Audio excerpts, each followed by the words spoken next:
to B. So I would just sit there and practice at home going D, B, D, B. Even if you're not playing, just getting that muscle memory and getting your fingers used to those two notes, switching back and forth, is a really great exercise. So while you're watching TV, sit there and go. It doesn't have to make any noise, but it's great practice for your fingers. So try the fingerings with me.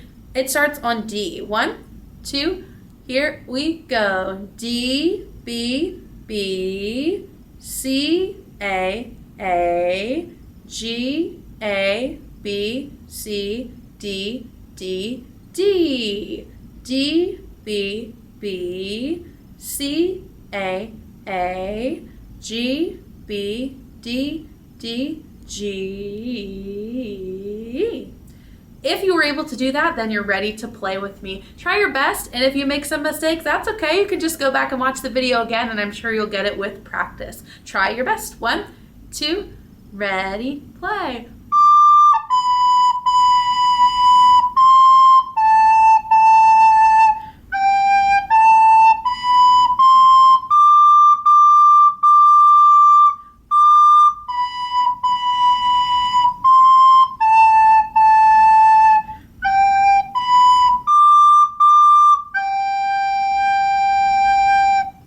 So that's what the song should sound like. Make sure that you recognize that the first two measures of line 1 and line 2 are exactly the same. They're the same with letter names and the same with rhythm. The words are different, but we're playing, not singing, so that doesn't matter. But they both are D, B, B, C, A, A. And the other part of the song is a little bit different, but it can save you some time if you realize that measures 1 and 2 in line 1 and 2 are exactly the same.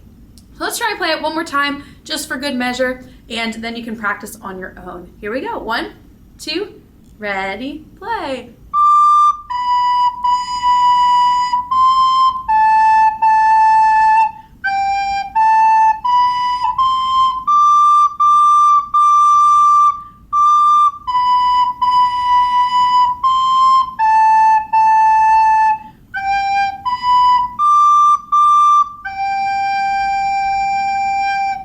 All right, if you can play the song, then let your teacher know that you are ready to test for your blue belt, and good luck.